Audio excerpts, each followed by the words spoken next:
Okay, the Keynesian cross model, as I have mentioned, is going to be introduced to you with the ISLM today. I mentioned a little bit this aggregate expenditure and potential output, which is going to be equal the output and the aggregate expenditure is supposed to be, then equilibrium condition realized. The actual expenditure is supposed to be the output, and the plant or the supposed to be proposed expenditure is aggregate expenditure is equal to consumption plus investment plus governmental expenditure, which is in the closed economy. And investment, governmental expenditure, and the taxes are assumed exogenous, and it is supposed to be fixed. Our consumption function is then C is equal to, without, if we want to put the autonomous consumption, we have to put here the, let's put here plus this, then this will then gives you the consumption function, where this is CO is the autonomous consumption, where it's supposed in any cases that you have some capital for consuming, or you consume something even if you are not working, and is then the C is the marginal propensity. This C is the marginal propensity of consumption. I introduced, I think, this in the former lectures, these marginal propensities, the consumption and saving, which is delta. Yeah. We did it, Yes. isn't it? Yes, yes. And then Y minus C, which means this is then disposable income, where the tax is excluded or reduced. And as I said to you, let's say C is the marginal propensity to consume for the given equation. I have to say this also then, because sometimes I don't. Okay. And the equation, this is an aggregate expenditure. We can write as an E, or aggregate expenditure is then the equation which is given here. This is then the, you can add again here this C0 plus, then will becomes then the C is then, as you know, is the propensity. Y minus T is then the disposable income plus investment plus government expenditure, will gives us the aggregate expenditure, and the slope of this curve is supposed to be is the propensity. In equilibrium plant expenditure or aggregate expenditure is supposed to be equal to the total expenditure. So called the output will becomes to the aggregate expenditure here. You can write here. Is it concerning, right? Hocam, sorry. Yes, is yes. it concerning to the GDP, right? Yes, yes. Y is GDP. Yes, exactly. GDP, and we suppose an aggregate expenditure is also GDP, but this is then the supposed to be the expenditure which is going to be used in this model as a realized, so-called. You understand? Yes.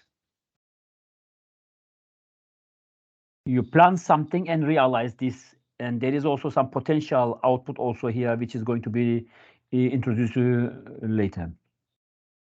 And we have here, as I indicated, two different conditions, Y2 and Y1. As I mentioned, if it is Y2, if it is Y star here, as you see, it is the equilibrium where the aggregate expenditure is becoming to the equal output, also called the Y. And Y2 is supposed to be is less than the equilibrium, then you have the space to maintain and continue the production. And the Y1 is supposed to be, then you have some planned, or let's say potential output is more than planned or realized expenditures, and this is also aggregate expenditure. This is not good for the economy, so we have to reduce some to become in the equilibrium position. As it is written here, the equilibrium is at the point where Y is equal to C plus Y, C plus I plus G is aggregate expenditure. You can write here also aggregate expenditure is equal to, or you can leave it like this. You understand this, because it is closed economy. Yes, this is the right side of the economy, and it is aggregate expenditure. This is the left side. This is then, of course, the output, so-called. It is supposed to be.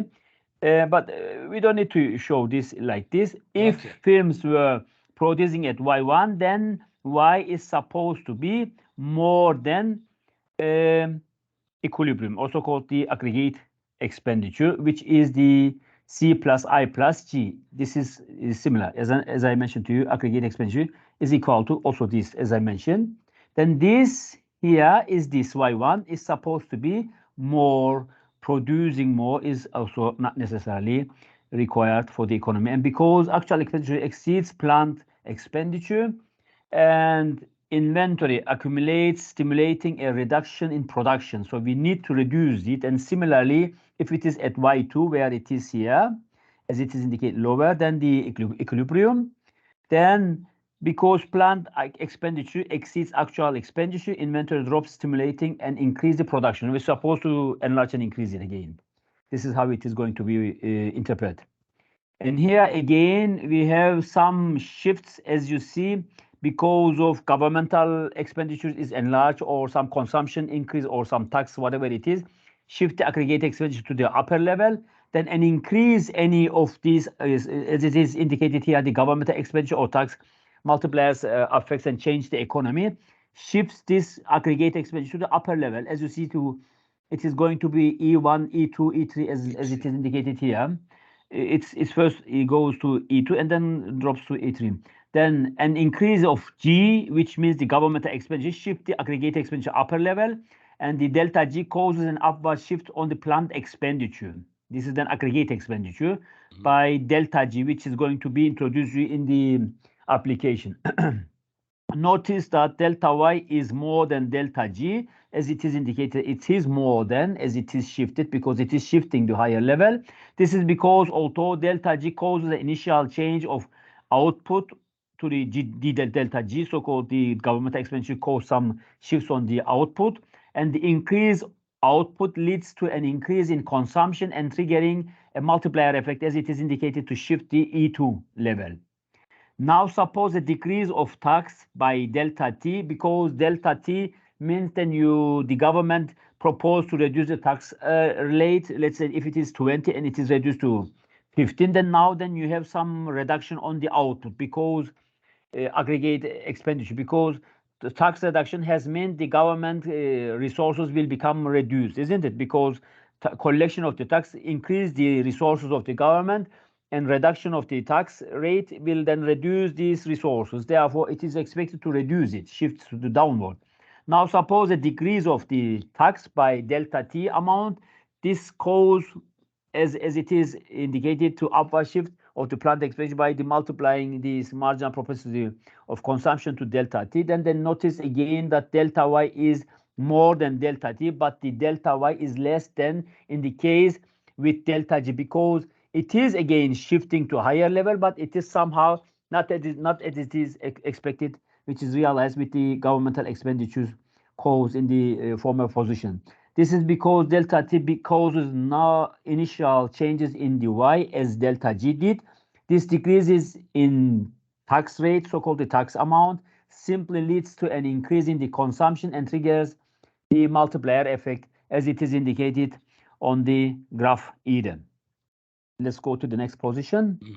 We have here again the building the ISLM curve. Now we are going a little bit to enlarge and increase the ISLM curve, as I mentioned to you in our office hour. Then we have here the investment represented where it is on the horizontal axis, and the real so-called interest rate is, or the interest rate is represented on the vertical axis, on the y-axis.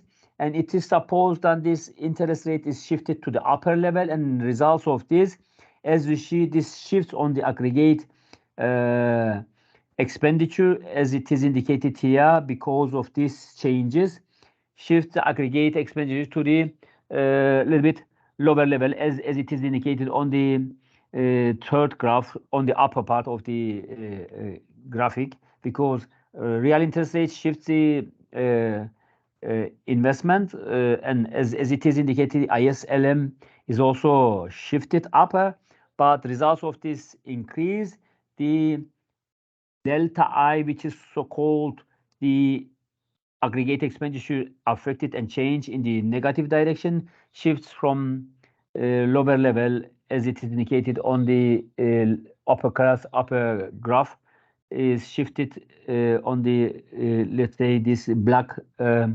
linear line indicated on the graph. This is then the results of this interest rate, because interest rate is promoting the saving, but unfortunately not accelerating the investment, because higher interest has always causing some negative impact to the investment, because Yes. people who borrow some more capital is reduced because they don't want to borrow at higher level of this interest rate. As we also, if you want to buy a car and the interest rate is very high, you don't borrow, isn't it? Therefore, you prefer to do something. Therefore, in the business also similarly realized. At the end of the day, this real interest rate is causing some higher effects on the graphic on the lower part, but as an at the end of the day, this is negatively affecting the whole economical process. Shifting the IS curve, as mentioned, while changing the interest rate, allow us to map out the IS curve. Changes in the governmental expenditure tax or the marginal propensity of consumption causes some Y to change for any level of real interest rate. This causes shifts in the IS curve, as it is indicated here. You are observing when the some governmental expenditures is accelerated and boost and shift upper level, this is positively affecting and changing the investment saving curve, as it is indicated on the lower part, and this results the output on the horizontal axis moves from Y1 to Y2. This is because the governmental expenditures is accelerated and increase this or promote this, let's say, economical activities. A loanable fund market interpretation is illustrated on the graph as again on the graph. It is indicated when the interest rate is reduced. As you see, the borrowing capital is reduced. As you see, it is shifted from R1 to R2, and Yes. results of this, then the investment is shifted higher level, because people who are borrowing more is expected to enlarge because the interest rate is reduced, and the output is also shifted to the higher level from Y1 to Y2, and results of this, as it is indicated, the ISLM curve shifted to the up, shifted to the more outward position. It is stay in the on the same curve, on the same IS curve, but it is shifted to the, it shifts the so-called output to the higher level from Y1 to Y2, because, as I mentioned to you, lowering the interest rate promotes the investment, and when the investment is promoted, as well as results of this, results of this, this will then cause some acceleration on the output or GDP, because lower interest rate is promoting the economy, because people desire to borrow some capital to enlarge and increase their economic activities is supposed to be enlarged. And Can I one thing yes, too? yes. This interest rates concerning to bank loans, right? Yes, From loanable loanable. funds. Yes. These are the reserve that is existing in the banking sector. And as much as you shift the interest rate, it is affecting and changing or reducing the interest rate. It is affecting the activities in the market, either the saving or borrowing. Both are supposed to be affected. And this is here, of course, is supposed to be in the long run, because as you see, the saving rate is not affected in the long run, as it is indicated here. It is shifted and enlarged to the upper level as an output enlarge. It is very clear.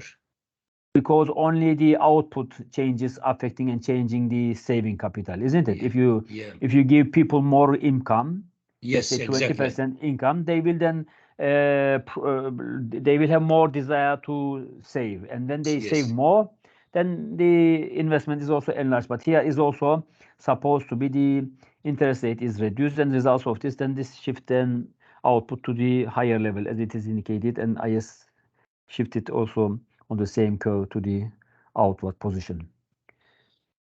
What is the ISLM model? We are going to combine this because I have to introduce the liquidity and money.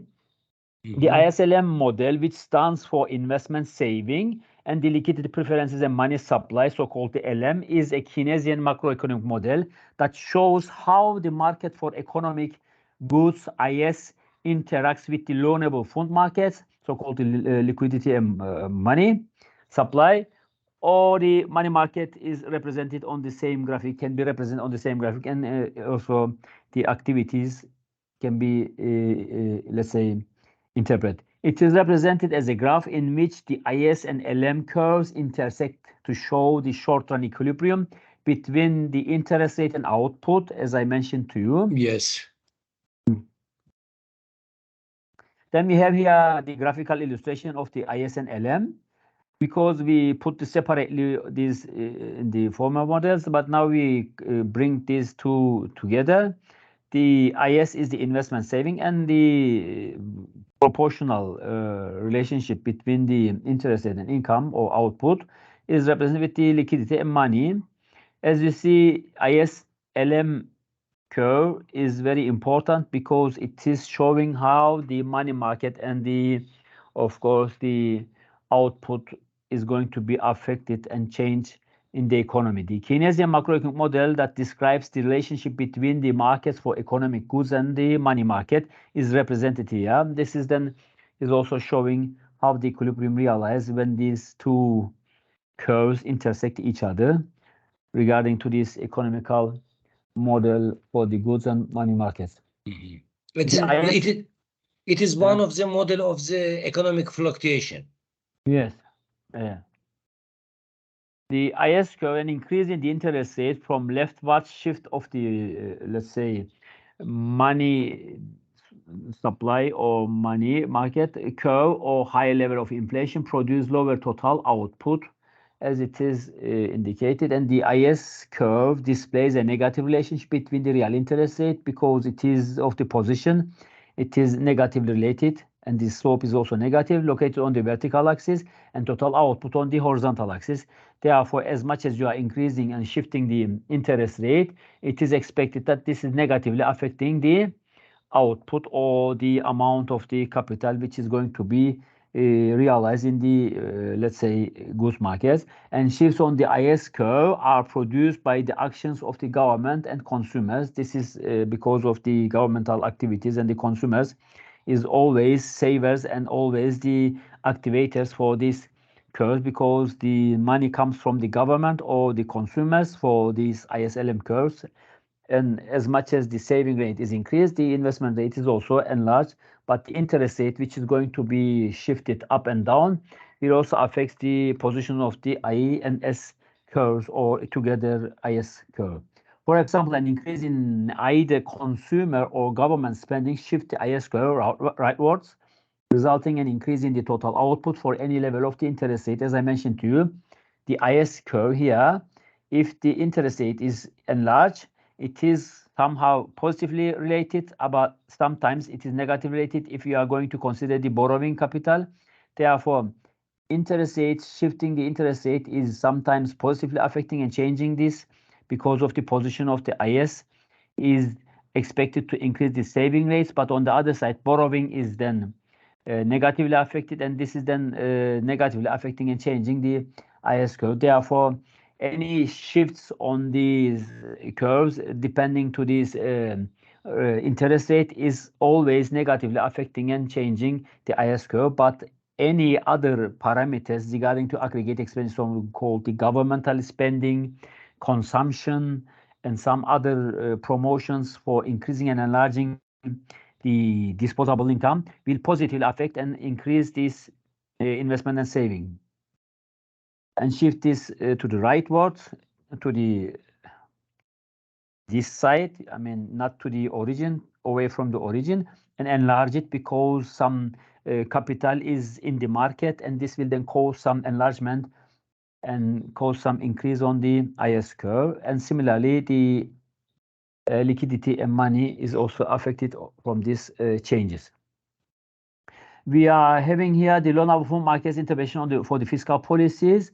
while changing the R as it is represented, we shift the interest rate now up to the map, the IS curve change in the governmental expenditure tax or the marginal propensity of consumption causes Y to change for any level of R as it is represented, R, I mean the real interest rate. This causes a shift in the IS curve as it is shown on the graph. Suppose again an increase in the G or governmental expenditure in the loanable fund markets. This results in decrease in saving and an increase in the interest rate as it is mentioned, because we suppose that the governmental expenditures is increased. And therefore, for a given output, there is a higher level of interest rate as represented here. And the IS curve shifts up by this amount because it is promoted and it is shifted to the upper level because interest rate is because the government expenditure is also is expected to increase. Therefore, this is positively affecting and changing the IS curve. Hocam, sorry, here is in previous speech, SG1 is saving of the governmental expenditure. This is the promotion, but it is said that suppose this says suppose again an increase in government expenditures in the loanable fund market. This results a decrease in the saving and an increase in the interest rate, isn't it? Yes, yes. Because governmental expenditures accelerating the let's say money spending, isn't it? Yes. So you are not going to save anymore. Therefore, the saving rate is supposed to be reduced, and when this is reduced, then the loanable fund market and the money market or the amount of the money supply is supposed to be somehow reduced in the financial system, and this will then cause to shift the interest rate to the upper level. And when this is shifted to the upper level, then this will then cause the IS curve again to shift upper level as it is indicated here, because I and S separately is negatively affected because saving is reduced, results of this government spending. Yes, and then the investment rate is expected also to reduce, but at the end of the day, this is positively affecting and shifting in the seasonal deviation IS curve to the up position as it is represented on the curve, but output is not changed. Building the LM curve, then the liquidity money or money supply. The LM curve maps the relationship between the R and Y for the money market, giving money supply and money demand. Suppose an increase in the income rises money demand. The LM curve maps out this relationship between R and Y. As it is indicated here, the real interest rate is supposed to be shifted up. And now we have the real interest rate and the real money supply here. You see the money supply is in real terms is represented when it is divided into price. Then the liquidity is supposed to be shifted to the upper level because liquidity is dependent to the real interest rate and the output, and it is shifted higher level because of the real interest rate is shifted upper level. And when this is realized, when the liquidity is shifted upper level, it is expected liquidity money is also shifted and output will be enlarged as it is indicated here. The interest rate shifting up and the output shifted up, and the results of this, the LM curve, liquidity money together, the combination of these two, the curve is indicated here. As you see, it is proportional between the real interest rate and output, shifting the LM curve to the higher position, and output is supposed to be enlarged.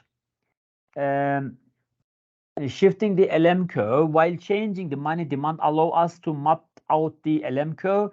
Changes in money or price causes real interest rate to change for any level of Y, also called the output. This causes a shift in the LM curve. Now we are going to consider again there is a higher real interest rate as it is indicated here, and the output is supposed to be shifted back. And given money supply and money demand, suppose a decrease in the money stock shifts money supply to the left and resulting in the higher equilibrium interest rate. This is then shifting as it is indicated here. The money supply as it is represented is now reduced and shifted backward. And the LM curve altogether, when we combine this money supply and liquidity or money and liquidity, then this will then shift the liquidity again to the upward. And as you see, it is becoming so-called the same level of output, but the interest rate is now higher because of these changes in the market, because the higher interest rate, because the money supply shifted to the left, and this is then causing this LM curve to shift upward, but the interest rate is only changed. The output is not affected. The IS-LM curve equilibrium is represented here. The short-run equilibrium represented, of course. The given our IS and LM equation, we can now determine this short-run equilibrium interest rate and the output by mapping out the relationship between the Y and R. When the good markets or the loanable fund markets is in equilibrium, we get the IS curve as it is represented here. The IS curve is now represented with the LM where the equilibrium is realized and R star and Y star is supposed and the equilibrium output and the interest rate. And by mapping out the relationship between the Y and R, when the money market is in equilibrium, we get the LM curve either. Then when we set the IS and LM, we can solve for the equilibrium level of R and Y, so-called the output and the interest rate in the equilibrium. This represents the simultaneous equilibrium in the good markets in the IS and for the loanable markets and the money market where LM is indicated. Okay, here is you see the IS represents the good market, LM represents the money market, and this becomes the equilibrium position where the real interest rate and the output intersect each other on the LM and IS intersection. What was the question? It is equal, right, Hocam? It is yes, equal because now becomes equilibrium. Yes, because the liquidity, money, and the investment saving is supposed to be intersect each other, and the good markets and the money market becomes into the equilibrium position. So-called the IS is the good markets represented on the IS curve, and the LM is supposed to be in the equilibrium, and LM is also supposed to be in the equilibrium. When they intersect each other, the money market and the good markets become in equilibrium. So-called the financial markets and the goods markets becomes in equilibrium. The financial market where the money circulation is realized becomes in the optimal position, and the money market where we buy goods and services also becomes so-called the supply and demand markets becomes in the equilibrium. We are also supposing having this equilibrium when we intersect this LM and IS curves together.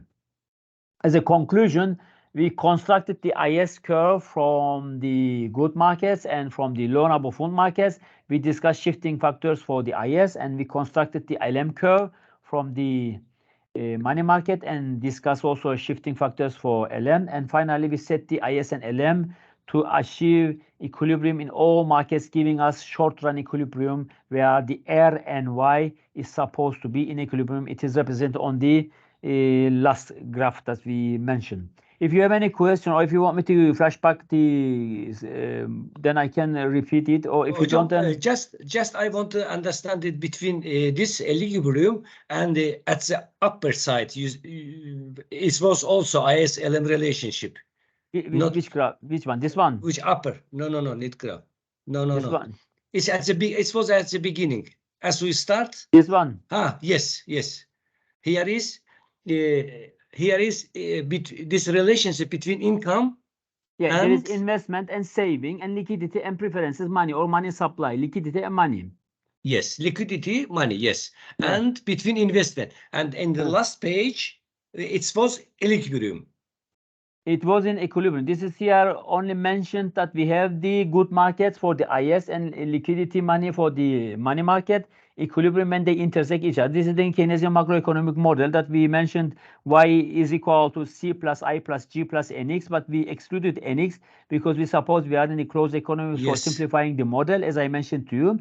Then we will put the NX also after this lesson to show you how it is going to be affected and next time. Yes, after the midterm, we will introduce you. And here it is only represented how the interest rate becomes equilibrium with the output where the IS and LM, because as you see here, we are representing I and S separately on the R and I. You see I and R, but here we are putting all together. You see income, output. And here it is, of course, we are representing only the investment and output, and we are putting here where the IS is together. Then we put on the x-axis the y, and on the y-axis on r. But here, when we are putting separately, we put here the R and we put here the output, so-called the loanable funds, which is the investment, so-called. And we suppose that as much as this investment changing, affecting and changing the saving also, if it is the interest rate reduced, and as you see, results of these changes, the saving rate is supposed to be enlarged. Yes. Because of the investment is reduced, and Yes. results of this investment, because we have some promotion to the investors for the borrowers, and they will come enjoy to borrow, and results of this, then this will then shift the IS curve to the on the same curve to the outward position, where the output moves from Y1 to Y2. You understand? Understand? I want to understand clearly in order to don't make confused during exam. It's important. If I write answer wrong way, it's no good. Hocam, thank you very much. Okay, if you don't have any questions, I will stop here, because I think you are the only one who is attending the class. Yes, and I hocam. think the other one probably didn't understand the topics sufficiently, because macroeconomics is a little bit as it is not expected in a simple way. We are just trying to introduce a little bit comprehensively these models, where we are going to employ the applications, and it needs some more concentration. If you don't have them as you are doing, it is becoming a little bit complicated. No, we will hocam, see what we are it going is to clear. do. Believe me, it is clear. I cannot say that is difficult things. If clearly to read, trying to understand, nothing is difficult. Yes. If it is clearly and easily explained and written, then you will understand very simple way. But if not, then you will then of course become some. No, it's quite acceptable. Clear. I want to say. Yeah. Okay, Taptik. Then next week we have on Tuesday at 2 o'clock, I think, isn't it? We have Yes, hocam. meet. Yeah. And we will see what we can do for the following classes. Thank you for your joining. I hope you are enjoying my classes. We will see what we can do for the next class. Next class, if we are able to do, we will do the class. If not, then I will give you free time, and then after the 5th of May, continue to do the classes. Okay, we will see. If you wish, then we will continue. Okay. Hocam, if we are again you and me, we can continue. No problem. No problem, isn't it? Okay. Thank you very much, Taptik. Thank you, hocam. Thank you your time and effort. Thank you, hocam. Bye bye. You're welcome. Bye bye. Bye hocam. Bye bye.